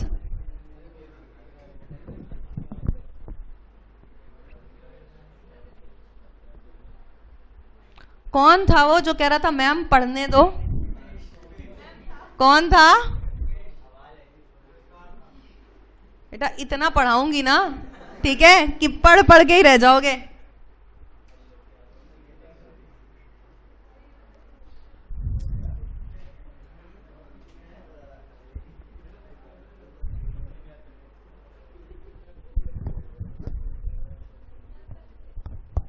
चलें अब आगे। हो गया ये? अभी बस बेसिक बेसिक हेडिंग्स लिखी हैं हमने। Name clause, situation clause, object clause. Basic 3 बातें, सिर्फ ये याद करने के ना छोटे मोटे तरीके हैं जिससे तुम्हें सारे क्लॉजेस क्या रह जाएं? याद रह जाएं, ठीक है? First 3 fundamental questions that you have to ask. क्या पूछोगे?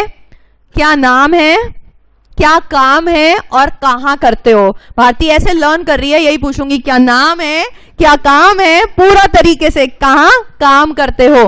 फिर ये तीनों क्वेश्चंस, ये वाले क्वेश्चन ना समझ आते हैं। ये सिर्फ पहले की लड़कियां पूछती थी, आज की लड़कियां ये तीनों क्वेश्चन भी पूछती हैं। क्या क्वेश्चन है? ये लेटेस्ट है, लेटेस्ट गर्ल्स क्या पूछेंगी? क्या पूछेंगी? कैपिटल कितना है, मतलब हाँ कितना पैसा है। और ये क्या लाइन आएगी? मैं का डायलॉग आया, मेरा कितना खर्चा उठा पाओगे, ठीक है, मेरी कितनी लायबिलिटी ले पाओगे। और ये सबसे इंपॉर्टेंट क्वेश्चन, कितने लोग हैं घर में, ठीक है? ये सबसे पहला क्वेश्चन मम्मी से भी, कितने लोग रहते हैं। तो ये क्या हो गए हमारे सब्सक्राइबर्स। प्राइवेट कंपनी में कितने लोग रहेंगे? 2, पब्लिक में 7, ओपीसी में 1, ठीक है? ये हमारे क्लॉजेस हो गए, सबने लिख लिया। Basic 6 clauses and nomination clause in are OPC, ठीक है? अब डिटेल में हमें 2 क्लॉजेस करने हैं। कौन से? Very important, newly inserted by central government rule number 8 that is relating to name clause. Name clause को पूरा लिखना है। And then domicile clause. ये 2 क्लॉजेस भी हमारे कंप्लीट हो गए ना, because domicile clause is dealing with section number 12 registered office of the company. ये दोनों कंप्लीट कर लिया, हमारा काम आज का हो जाएगा। बस बिल्कुल ध्यान से इनको लिख लो। अब न्यू एंड इंपॉर्टेंट नहीं, लिखना भी है और थोड़ा थोड़ा लिखने के बाद समझना भी है, सो दैट लिखते लिखते भी ना थको। थोड़ा लिख लो फिर समझेंगे।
ठीक है, जरा सुनो, अब सिर्फ यहीं तक लिखना है, सुन लो इधर ध्यान से।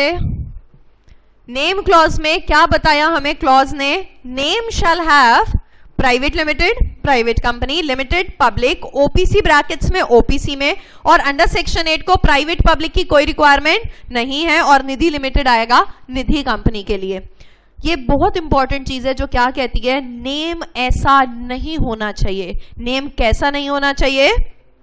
जो आइडेंटिकल हो या फिर टू नियरली रिजेंबल कर रहा हो किसको? किसी और कंपनी के नाम को। ठीक है, फॉर एग्जाम्पल एयरटेल था, एयरटेल से मिलता जुलता आया एयरसेल, ठीक है, उसकी गुडविल पे वो हार्म कर सकता है। इन केस एयरसेल ने भी उतने ही अच्छे नेटवर्क्स जितना हमारा एयरटेल देता है, तो वो उसके कंपटीशन में आ जाता। कुछ लोगों को लगता हो सकता है उसी की सब्सिडरी हो, तो इसको भी यूज करके देखते हैं। तो जब भी आरओसी आपको क्या देगा, कंपनी का नाम देगा ना, तो it is the duty of ROC कि अगर आप किसी और का ऑलरेडी, अगर मैं जाऊं आरओसी के पास और कहूं मुझे रिलायंस नाम चाहिए, तो क्या आरओसी अगर दे दे तो मेरी गलती नहीं ना, किसकी गलती होगी? आरओसी की। So while giving the name, ROC has to check क्या, कि ना तो ये नाम सेम हो किसी दूसरी कंपनी से और ना ही उससे बहुत ज्यादा मिलता जुलता हो। ठीक है, name should not be identical और रिजेंबल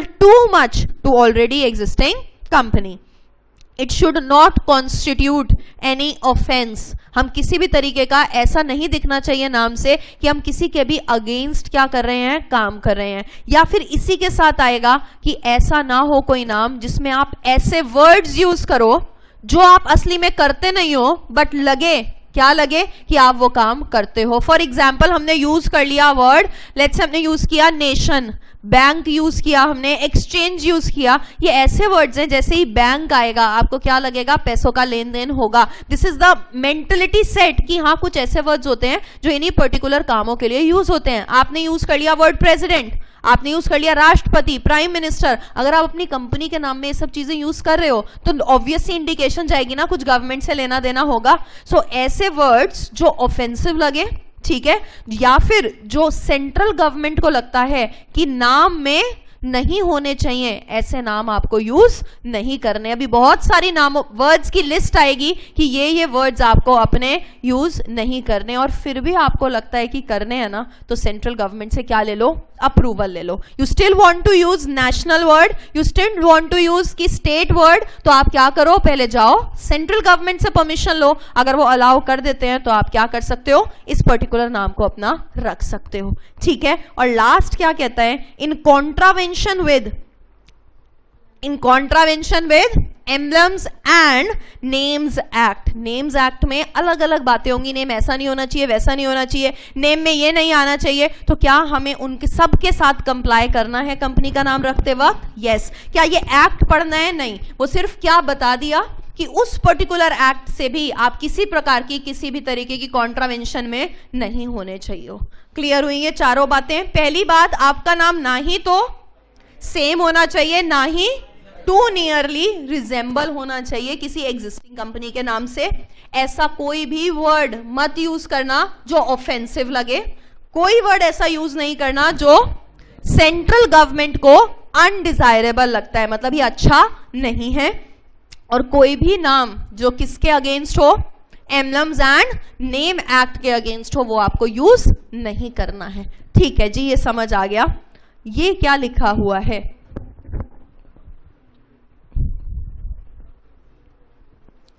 सोच के थोड़ा सा गेस करो क्या कहता होगा ये पॉइंट।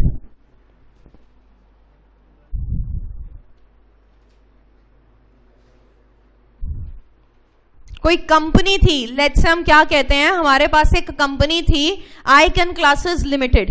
हमने उसको क्या किया, जो कंपनी है उसको हमने लिक्विडेट कर दिया। लिक्विडेट मतलब उसकी वाइंडिंग अप कर दी, अब वो कंपनी खत्म हो रही है। सो क्या कहा जा रहा है कि जब लिखना नहीं है, अभी नहीं, मैं लिखने का टाइम दूंगी, जब ये कंपनी लिक्विडेट हो गई ना, लेट्स से 2 महीने बाद ही चेतन आता है और क्या कहता है, क्या कहता है कि मेरे को आइकन क्लासेस लिमिटेड खोलनी है, तो क्या आरओसी वो नाम उसे दे दे या ना दे?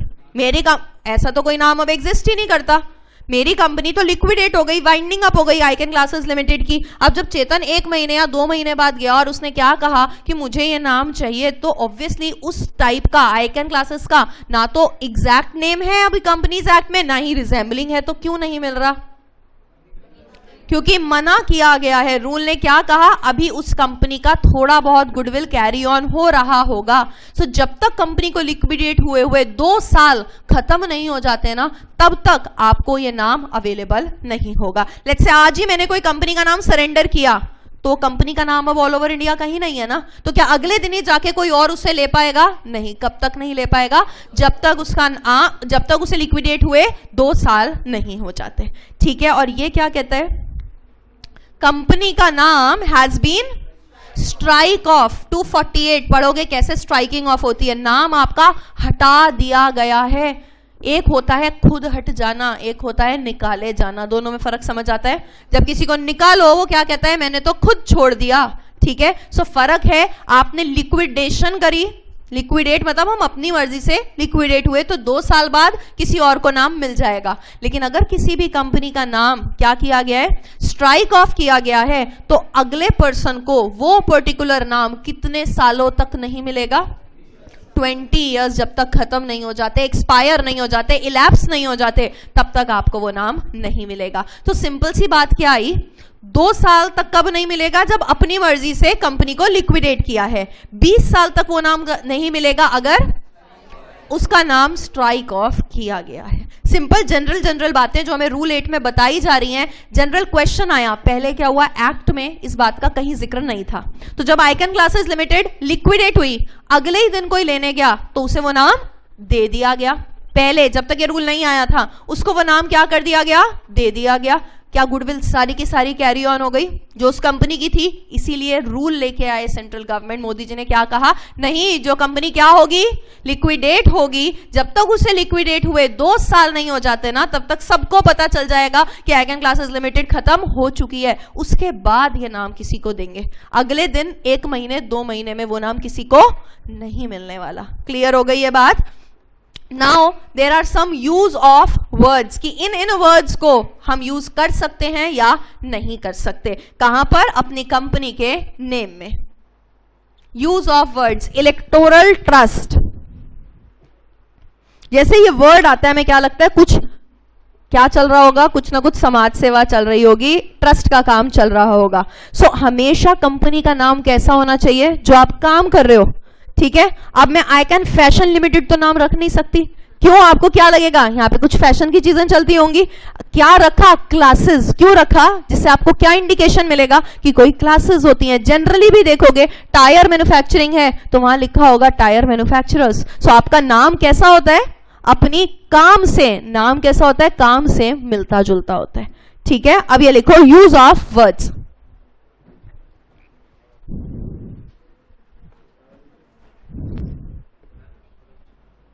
अच्छा, दिस इज लेफ्ट,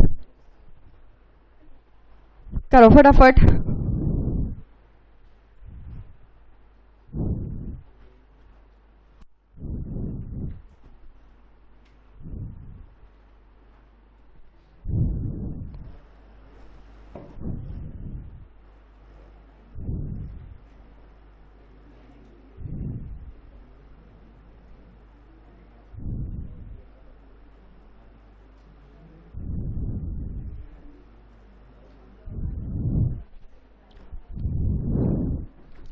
स्पीड थोड़ी थोड़ी, तेज तेज, जल्दी लिखो।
चलो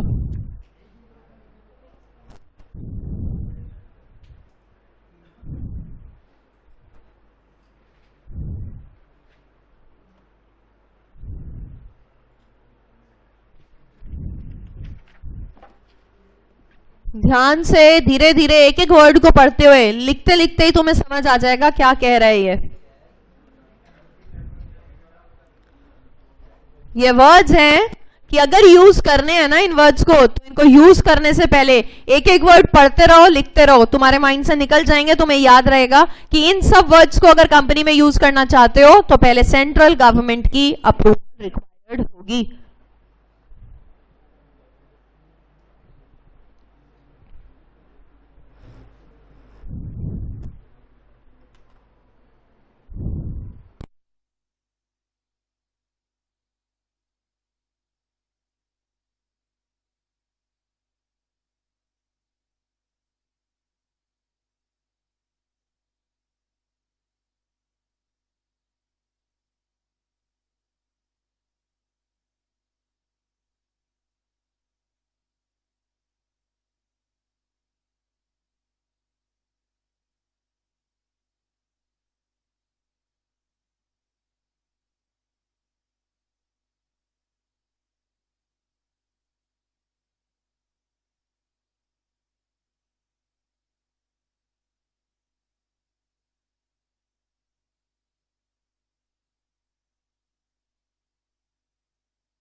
हो गया?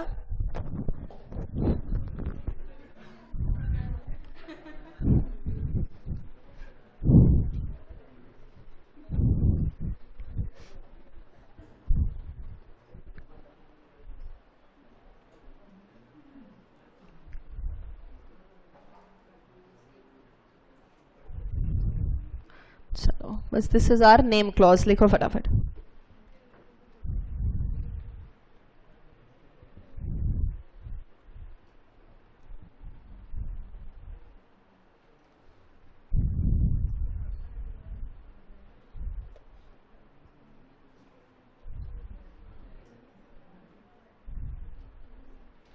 क्या ये सारे वर्ड जो हैं वो सब गवर्नमेंट के कामों से रिलेटेड हैं?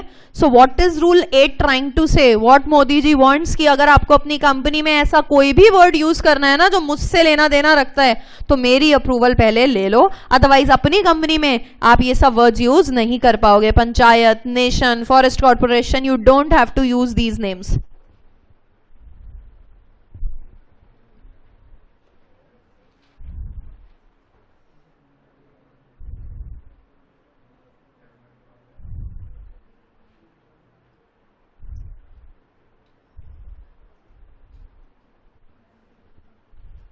Done.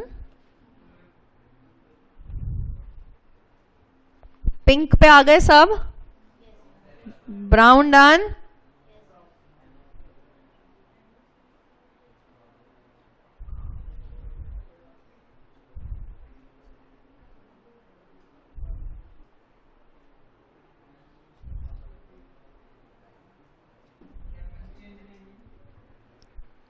Change in activity not reflected in name.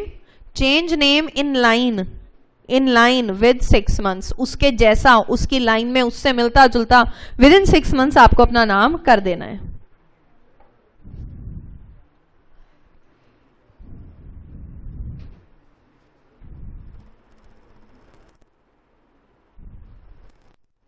Done. Last point है ना, लास्ट पॉइंट रह गया ना, सुनो जरा, अभी लास्ट पॉइंट फिर लिख लेना. Use of certain words. Use of certain words. सबसे पहले वर्ड हमारे पास क्या है? Electoral trust. क्या कहा गया? ये वर्ड सिर्फ और सिर्फ कौन सी कंपनीज यूज कर सकती हैं? Section 8 companies. और ये वर्ड भी यूज करना है ना, तो जो स्कीम है ना, इलेक्टोरल ट्रस्ट स्कीम, इसके तहत ही यूज होगा. आपको उनसे क्या लेना पड़ेगा? अप्रूवल लेना पड़ेगा कि हम क्या कर रहे हैं, आप इस वर्ड को, इलेक्टोरल ट्रस्ट को अपने नाम में यूज कर रहे हैं, प्लस एक एप्लीकेशन या एफिडेविट. एफिडेविट क्या? हम इस बात को कहते हैं कि आपके इस वर्ड का गलत इस्तेमाल हम नहीं करेंगे. जो इस वर्ड का तात्पर्य है, जो ये वर्ड कहना चाहता है कि you are doing welfare for others, उसको हम क्या करेंगे? निभाएंगे. तो इलेक्टोरल ट्रस्ट अगर यूज करना है तो सिर्फ सेक्शन 8 कंपनी यूज कर सकती हैं, एज पर द स्कीम कर सकती हैं, और साथ में आपको क्या देना होगा? एक लिखित में एफिडेविट देना होगा. क्या कहते हुए? कि हम कुछ भी गड़बड़ नहीं करने वाले. Then came these words. जब भी ये वर्ड आता है तुम्हारे सामने, foundation, forum, association, federation, chamber, ठीक है, कॉन्फेडरेशन, काउंसिल, इलेक्टोरल ट्रस्ट, ये सिर्फ और सिर्फ कौन सी कंपनीज को यूज करना है? सेक्शन 8 को. वाई आर वी सेइंग कि आप ये यूज करो, आप ये यूज करो? सो दैट कंपनी के नाम से ही क्या लग जाए? आइडिया लग जाए कि वो कंपनी किस काम में लगी हुई है. ठीक है. नेक्स्ट, ये सारे वर्ड्स हमने पढ़े. कौन से?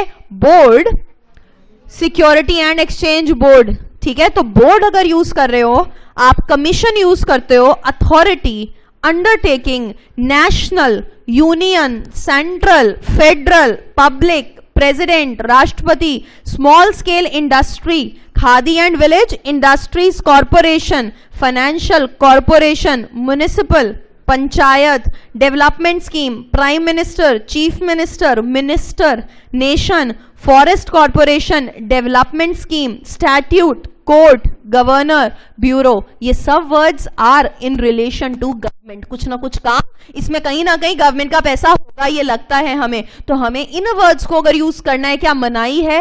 मनाही नहीं है, आप कर सकते हो, लेकिन आपको क्या चाहिए? सेंट्रल गवर्नमेंट की प्रायर अप्रूवल चाहिए. Now you want to use the word bank. Bank से हमें क्या आता है? पैसों का लेना देना होगा. लेकिन ऐसे भी सुना है हमने, ब्लड बैंक्स होते हैं. यस. तो अगर आपको बैंक वर्ड यूज करना है तो आपको किसकी अप्रूवल चाहिए?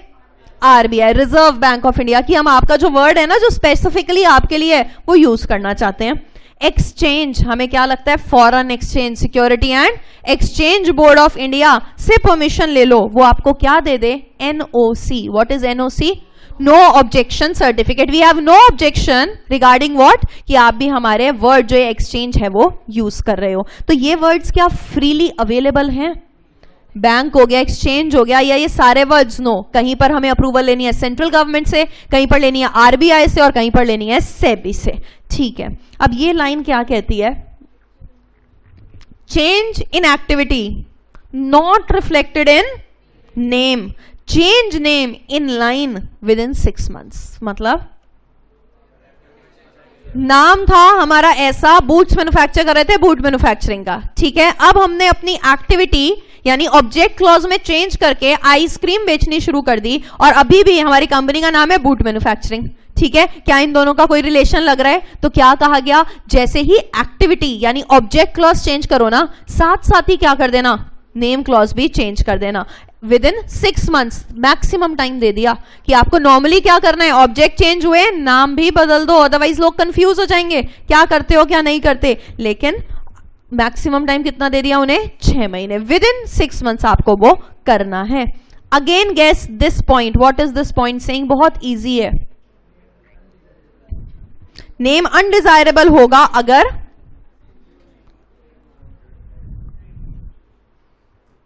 नेम अनडिजायरेबल होगा अगर किसी और कंपनी का जो ट्रेडमार्क है उसको आपने क्या कर रखा है, अपनी कंपनी के नाम में ले रखा है. या फिर और एक पॉइंट कह रहा है, और ट्रेडमार्क अंडर रजिस्ट्रेशन, तब भी अगर आपने यूज कर लिया ना वो चीज. लेट्स से हम क्या कहते हैं, मैगडी होता है, नीचे क्या लिखा होता है, आई एम लविंग इट. तो मैंने अपनी कंपनी अगर खोली I am loving it private limited, so क्या वो किसी और कंपनी के ट्रेडमार्क से मिलती जुलती है? यस. क्या मैं यूज कर सकती हूं? नहीं. फिर भी मेरा मन है आई एम लविंग इट, मैं क्या बेच रही हूं, मैं कुछ भी बेच रही हूं बट मुझे नाम रखना है. सो मुझे किससे अप्रूवल लेनी पड़ेगी, किससे अप्रूवल लूंगी कि क्या मैं आपका ट्रेडमार्क का पोर्शन यूज कर लूं? मैगडी से, उस कंपनी से. अगर उस कंपनी को कोई प्रॉब्लम नहीं है कि मेरे ट्रेडमार्क का कुछ पोर्शन यूज करें तो मुझे क्या प्रॉब्लम होगी? ऐसा भी तो हो सकता है कि मैगडी ने अपना ट्रेडमार्क रजिस्टर होने के लिए दिया हुआ है, अभी तक उसका ट्रेडमार्क है नहीं वो, और मैंने भी क्या कर लिया, आई am loving it private limited बना ली. क्या उस टाइम भी मैं उसकी अप्रूवल के बिना कर पाऊंगी काम? नहीं. दोनों बातें इंक्लूड कर दी गई. क्या कहा गया, कोई रजिस्टर्ड हो ट्रेडमार्क या अंडर रजिस्ट्रेशन हो. आप अगर उस ट्रेडमार्क का कोई भी एक्सट्रैक्ट अपने यहां यूज कर रहे हो तो आपको किसकी परमिशन लेनी पड़ेगी? जिसका ट्रेडमार्क आप यूज करना चाहते हो, ठीक है. सो दीज रूल्स जो आए हैं ना, ये हम इसको निग्लेक्ट भी कर सकते थे. रूल्स आए हैं, ये हमारे पास 30 मार्क्स के जो एमसीक्यूज आएंगे ना, उसमें change in line, 6 months, trademark जो है ऑलरेडी या अंडर रजिस्ट्रेशन है, ये सारी बातें अलग अलग हमसे वो पूछ सकते हैं, ठीक है. सो दिस वाज हमारा बड़ा सा नेम क्लॉज, जिसमें कौन से वर्ड्स यूज करने हैं, कौन से नहीं आया. इलेक्टोरल ट्रस्ट सेक्शन 8 करेंगे. कुछ वर्ड्स सेंट्रल गवर्नमेंट की अप्रूवल से, बैंक आरबीआई की अप्रूवल से. एक्सचेंज, काम चेंज हुआ तो क्या नाम भी चेंज करोगे? यस. मैक्सिमम टाइम कितना दिया गया, 6 मंथ्स. और अगर किसी ट्रेडमार्क से मिलता जुलता है या अंडर रजिस्ट्रेशन है कोई ट्रेडमार्क तो अप्रूवल लोगे उस पर्टिकुलर कंपनी से. क्या कोई ऐसा नाम डालोगे जो as per central government undesirable है, as per emblems and names act undesirable है, कोई ऑफेंस कॉन्स्टिट्यूट करता है या किसी और कंपनी के जैसा है? ऐसा हम कुछ नहीं करेंगे. क्लियर हो गई? This was our name clause. Section 4 में है नेम क्लॉज, और ये सारी छोटी छोटी बातें आई रूल नंबर 8 में. रूल 8 आया हमारे पास, यहां पर फिर भी लिख लो. हमें रूल स्पेसिफिकली लिखने नहीं है, लेकिन फिर भी रूल 8 यहां पर लिख लो.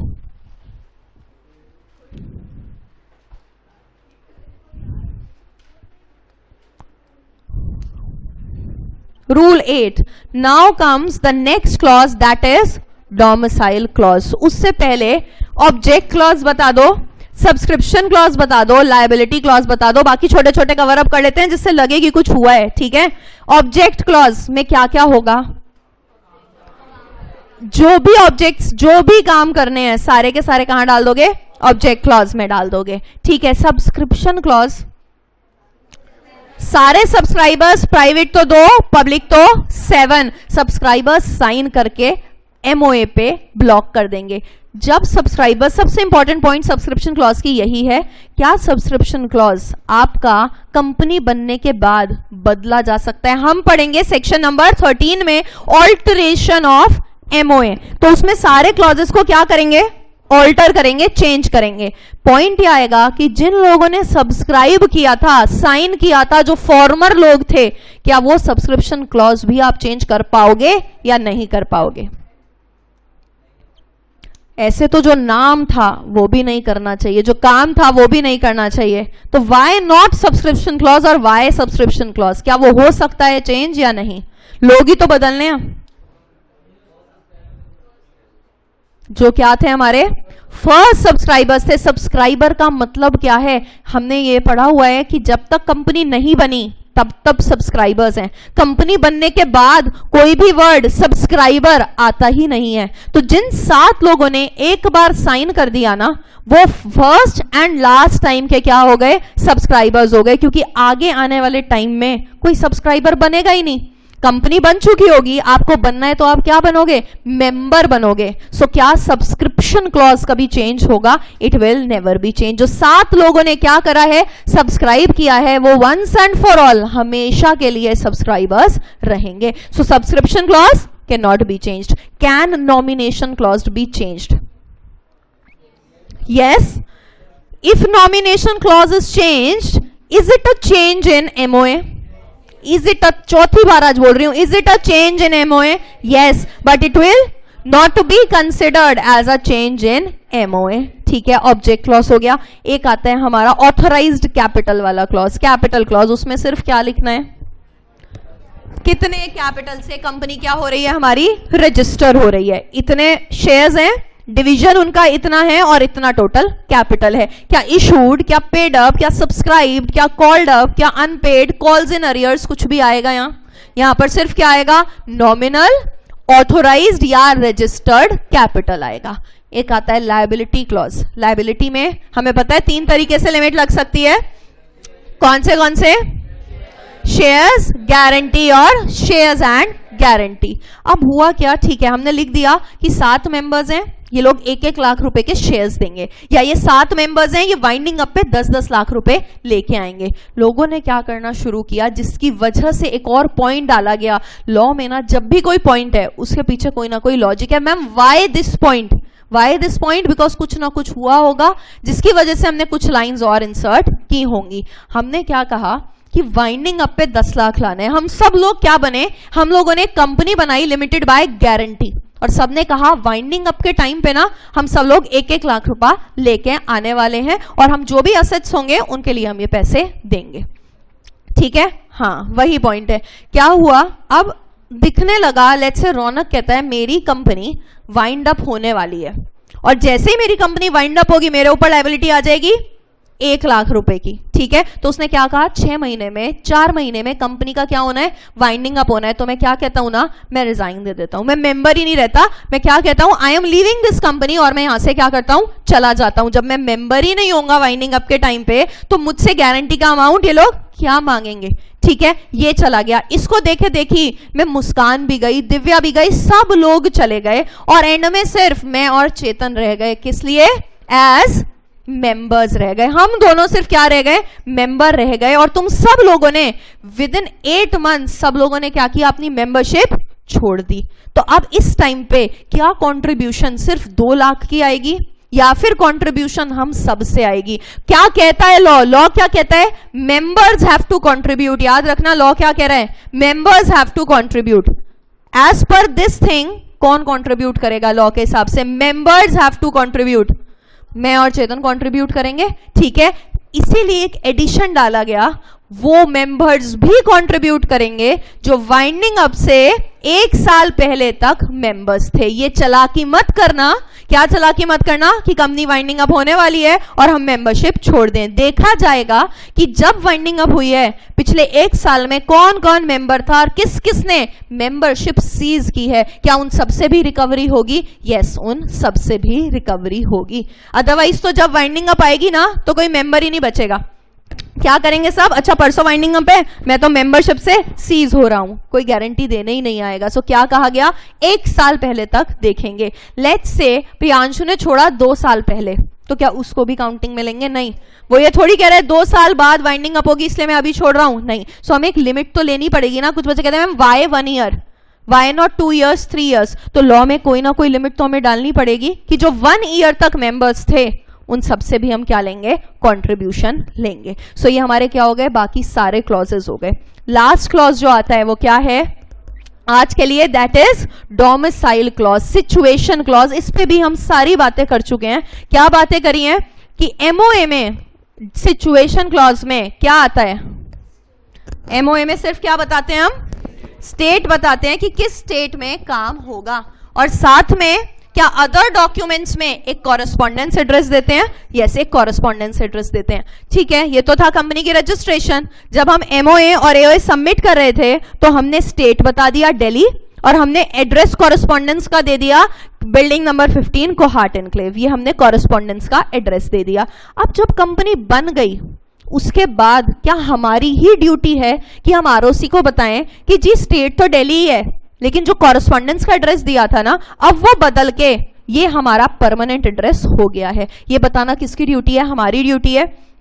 क्या कुछ याद आया कल की क्लास से कि अगर आपका कॉरेस्पॉन्डेंस एड्रेस और परमानेंट एड्रेस सेम रहता है तो आपको INC 22 फिल करने की जरूरत नहीं होती। ठीक है, चेंज होता है तो हम फिल करेंगे। कब से कब तक फिल करना है? अरे अभी तो रजिस्टर हुए हैं, करते रहेंगे। रजिस्ट्रेशन ऑफिस ही तो बताना है, करते रहेंगे। करने का कोई भी समय नहीं है। आपको बोला गया जिस दिन आपकी कंपनी इनकॉर्पोरेट हुई है उससे 15 दिन के अंदर आपको रजिस्ट्रेशन ऑफिस परमानेंट वाला लाना क्या है? जरूरी है। वी नीड कि आपका इनकॉर्पोरेशन से 15 दिन तक क्या हो? Registration office. कौन सा? कॉरेस्पॉन्डेंस वाला या फिक्स्ड वाला? फिक्स्ड वाला फिक्स हो जाए। और इनकॉर्पोरेशन के 30 डेज के अंदर ये बात जो है ना किसको पता चल जाए? आरओसी को पता चल जाए। दैट मीन्स कि आरओसी के पास आपका रजिस्टर्ड ऑफिस कब तक पहुंच जाएगा? इनकॉर्पोरेशन के 30 डेज तक आपका रजिस्ट्रेशन ऑफिस उनके पास पहुंच जाएगा। ठीक है, इतना रजिस्ट्रेशन ऑफिस पे बात क्यों? Why there is a need of a registration office? हमने कॉरेस्पॉन्डेंस का दे तो दिया यार, हमने स्टेट भी बता दिया। क्यों जरूरी है कि परमानेंट एड्रेस 15 दिन के अंदर अंदर होना चाहिए और 30 दिन के अंदर अंदर आरओसी को बताना चाहिए? Why? फर्म कहां पे है? वो कहते हैं कुछ भी गड़बड़ हो रही है तो पता तो हो कहां से गड़बड़ कर रही है वो फर्म, और सारे रिकॉर्ड, सारे डॉक्यूमेंट सब कहां होने चाहिए? Registered office. और क्या उस रजिस्टर्ड ऑफिस के बारे में आरओसी को पता होना चाहिए? यस। आरओसी को कुछ भेजना है, लेटर भेजना है, कोई कम्युनिकेशन करनी है, कोई नोटिस सर्व करना है, इनकम टैक्स से कोई लेटर आया वो सर्व करना है, वो कहां होगा सर्व? कहां सर्व करेगी आरओसी? रजिस्टर्ड ऑफिस पे। सो वेरी फ्रीक्वेंटली और हर 2 अटेम्प्ट बाद पूछा गया क्वेश्चन है, what is the importance of registered office? Registered office की क्या इंपॉर्टेंस होती है? कब से होना जरूरी है वो? इनकॉर्पोरेशन के 15 दिन से। और आरओसी को यह बात कब पता चलनी चाहिए? ठीक है, क्या कब से पता चलनी चाहिए आरओसी को यह बात? क्या ये बात समझ आ रही है? इनकॉर्पोरेशन के 30 डेज से। ठीक है, तो अगर मैं ये चीज जो बनी हुई है अभी लिखना नहीं है, यहां हुई इनकॉर्पोरेशन, तो क्या 15 दिन में टू हैव अ आरओ होना जरूरी है? क्या इससे 30 दिन में आरओसी को बताना है या इनकॉर्पोरेशन से 30 दिन में? इनकॉर्पोरेशन से। That means you have just how many days to inform ROC? 15 days. Clear? ये इसके बाद के 30 दिन नहीं है, इनकॉर्पोरेशन से 30 दिन है। क्लियर हो गई ये बात? तो this is our domicile clause कि आपको 15 दिन से रखना है और 30 दिन के अंदर क्या करना है? बताना भी है। बाद में भी कभी चेंज करते हो ना, आज चेंजेस नहीं करेंगे, बाद में भी कभी चेंज करते हो तो 15 दिन के अंदर बताओ कि क्या आपका नया ऑफिस है। क्लियर हुई ये बात? तो this is our domicile clause. इसको अब सिचुएशन क्लॉज या domicile clause, this is the only page that you have to write. फटाफट इसको लिखो and then we will finish off with our class. Contains state in which RO is situated.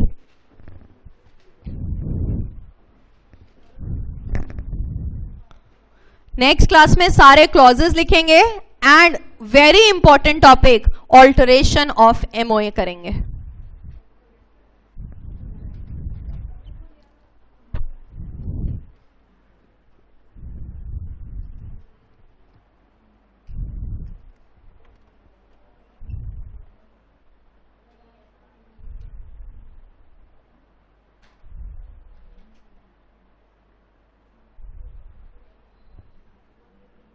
Contains state in which registered office, contains state in which registered office is situated.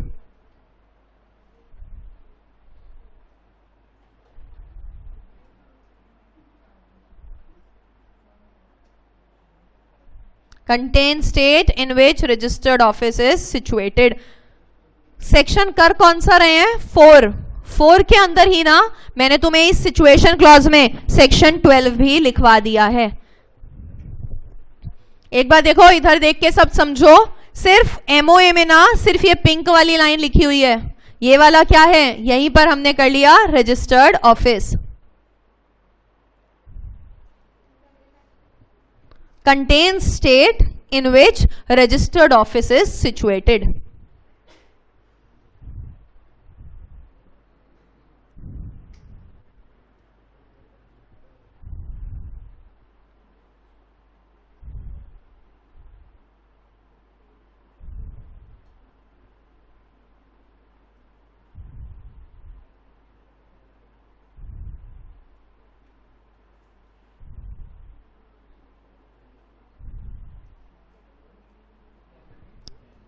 आज कितने section किए? 2. कौन से 2? 4 and 12. That's it.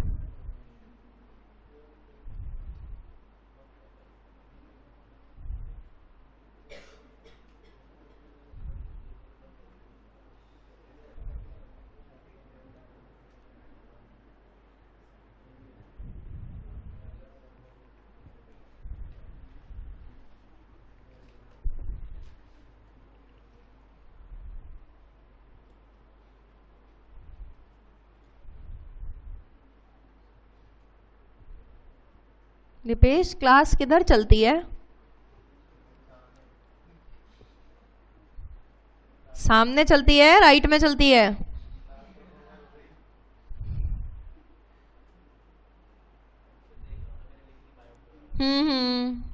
लिख नहीं पाया, यही बहाने होते हैं बस. लिख नहीं पाया मैं. यहां लिखा तो हुआ है सारा.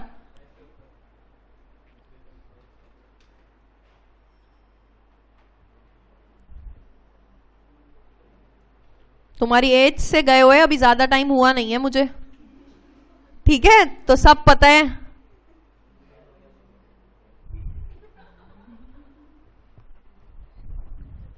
सीए फाउंडेशन से शुरू होती हैं चीजें, इंटर में फिर बिछड़ जाते हैं. ठीक है, फिर उसको पास कराते हैं, सीए इंटर में लेके आते हैं.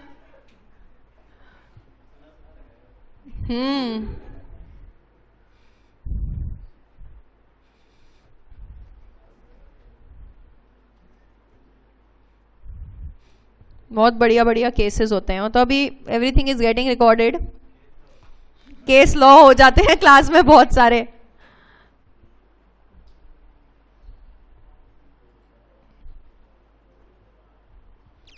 बिकॉज पॉइंट क्या है ना, मेरा कैमरा जो है, जो मैं कैमरा देखती हूँ वो ना बाहर तक, जब तक कोहाट मेट्रो नहीं आता तब तक दिखता रहता है.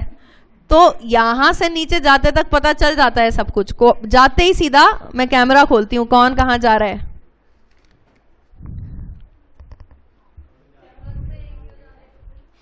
वही तो ना, रास्ते ही तो एक किए जा रहे हैं. That is the point. वही तो मैं कह रही हूं, रास्ता ही एक किया जा रहा है.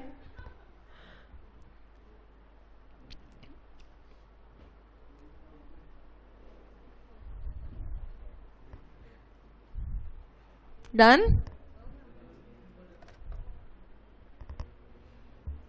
So tomorrow first of all सारी राइटिंग जो बाकी क्लॉजेस की बची है वो करेंगे. अपना एमओए रिवाइज करेंगे. कल रिवीजन पे हॉल्ट लगाएंगे, ऑल्टरेशंस करेंगे सारी. ठीक है, then on Monday we will revise again everything. कल एक मोटा ऑल्टरेशंस का टॉपिक कंप्लीट करेंगे.